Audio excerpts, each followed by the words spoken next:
outside of the hospital waiting to go in for my pre-op, but I just wanted to film a video about my gallstones. And I was told that most likely they were formed while I was pregnant. It's very common for pregnant women to develop gallstones. Ever since I had my son, when he was in the NICU and we were staying at the Ronald McDonald House just down the tram, the aerial tram from where he was, I've experienced my first episode of gallstone pain, and I didn't know what it was at the time. It was very uncomfortable after I ate, or after either a large meal or a meal that was higher in fat. I was very uncomfortable for probably an hour. The first few times it happened, it was a short period of time, mostly at night. It would wake me up and I would have to move around a little bit to find a comfortable position. It was just kind of like a dull ache all over my stomach.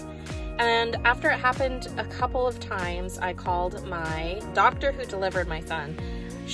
I was still under her care at the time, and she told me that it was probably just gas pains and that I should be okay. I don't even know if she gave me any specific advice, but she just said it's probably gas pains. So I'm like, okay, I don't really think anything of it. And so it happened a few more times while we were there, and then it kind of went away after a little while. We got home, we got situated, and the only other times that I really remember it getting bad, I'm sure it happened on and off between when my son was in the NICU and this time that I'm going to tell you about. I'm sure it happened a few times in between, but I only really remember these two specific times. We went to visit my aunt in, I don't remember when it was sometime early this year. Maybe it was December. Honestly, I can't remember. Anyway, we went to visit my aunt and uncle in Astoria, and we had pizza for like an early dinner, I think.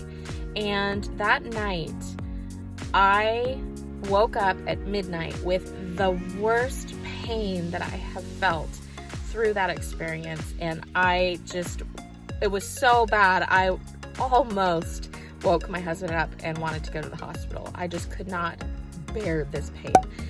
And I was just moving positions. I was standing up, leaning over the bed, trying to find a comfortable position. Nothing was really working.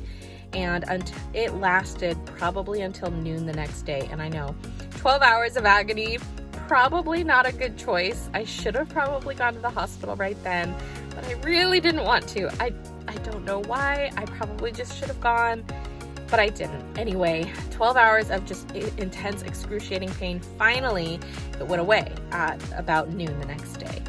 So I'm like, all right, I should probably figure out what's going on, get this checked out, something. And I don't think I called my doctor after that. I don't remember. But it wasn't until it happened during the day. I was at work. It was about 3 p.m. for lunch that day. Maybe it wasn't even that late.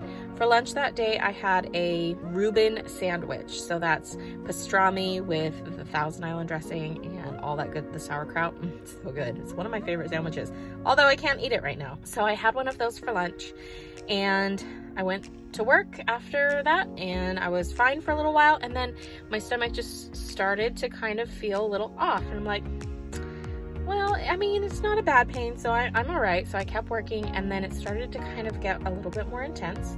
So I'm like, okay, well, I can feel it coming on, so I'm gonna call the doctor's office and see what's going on. So I walk downstairs, walk outside of the office, call my doctor, and start describing my pain to them.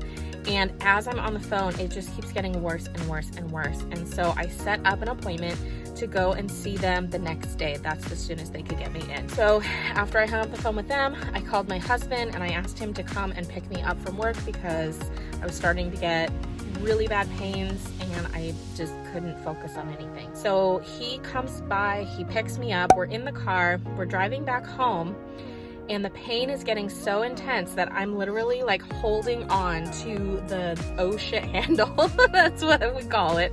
And I'm like pulling myself up, trying to get in a comfortable position.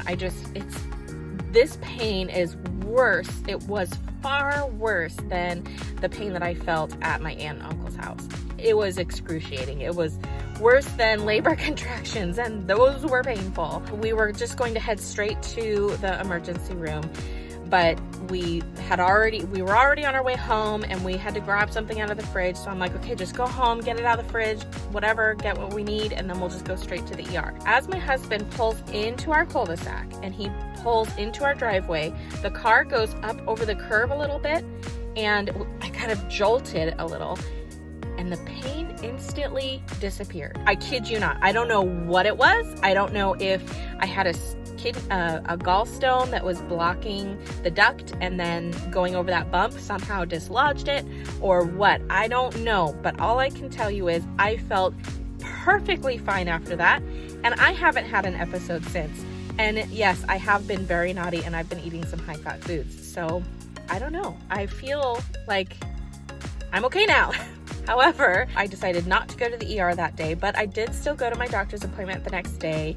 She referred me to a specialist. I came over to the hospital, had an ultrasound, and they found some, I can't remember exactly what they called it. It was like non-traveling stones or some kind of sludge. That sounds really gross. I was referred to a surgeon here, and I met with him, and he kind of explained a little bit more that once you have gallstones, you don't really get rid of them. They can form and come back. The only way to cure it is to have your gallbladder removed completely. That is what I'm going to have done. Today is my pre-op appointment where I'm actually going to get tested for COVID. They're going to stick that thing up my nose. I'm really not excited about it, but you gotta do what you gotta do. That's today, and then my surgery is on Tuesday. I'm filming this on a Thursday. This is May 14th. My surgery is next week on Tuesday the 19th, and I will probably only be in the hospital for that day. I may get to go home that night depending on how everything goes, and then I have a follow-up appointment about a week later on the 27th. I will keep you guys updated. I'll film as much as possible, and we'll just have to see how it goes. So yeah, here we go.